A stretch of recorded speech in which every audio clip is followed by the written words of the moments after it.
Aluminothermic process, here medium and low carbon ferros can be produced by using aluminum powder as a reductant, and normally the same products like low carbon ferrochrome, low carbon ferromanganese, medium carbon ferromanganese, etc. can be produced. Selection of reductant. How do you select a reductant?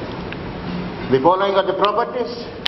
You should have good porosity or permeability for the proper escape of gases in the production process.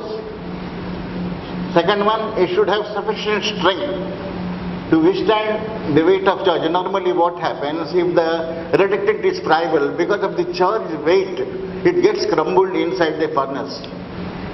So it should have sufficient strength. The third one is it should have optimum values of trace elements like phosphorus and sulfur.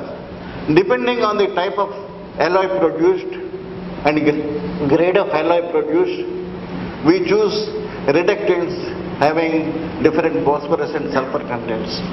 Suppose somebody wants to produce low carbon, the low phosphorus ferrochrome, then we have to use low phosphorus reductants like anthracite, lamgogue, which will be further discussed.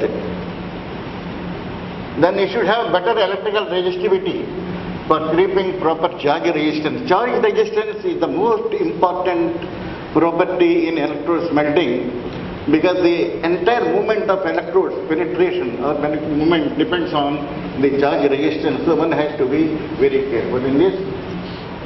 Then it should have proper reactivity.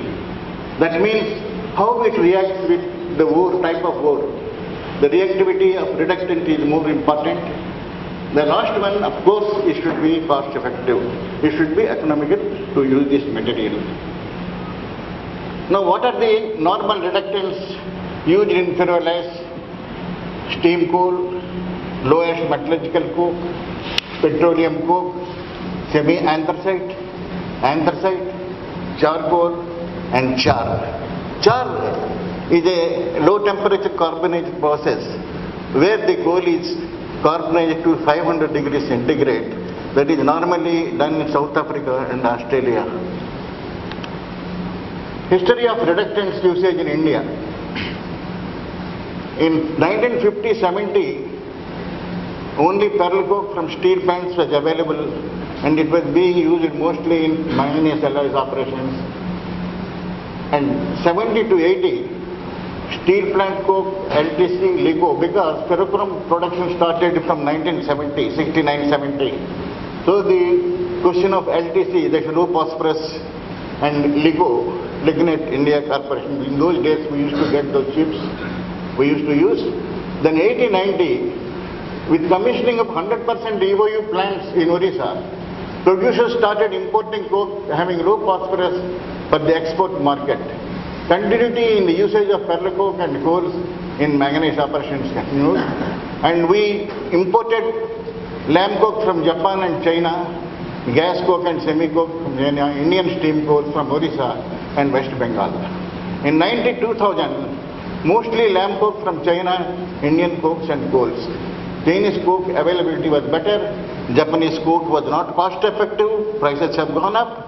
So finally the whole country depended on China coke. Then 2000-2010, lamb coke production small scale Indian started, and of course from China lamb coke imports continued, and I am happy to inform you that I have introduced first time anthracite in India in Balasur LIS in 2003.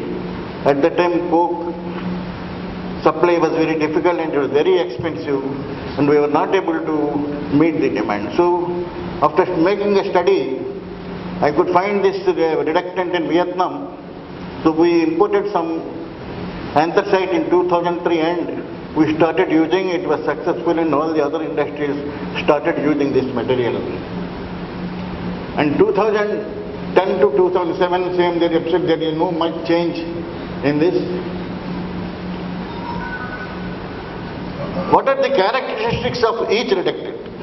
Each reductant has got its own properties and characteristics. One is charcoal.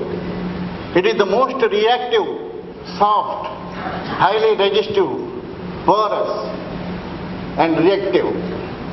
This is having low ash, normally preferred for ferrosilicon silicochrome operations. Next, char.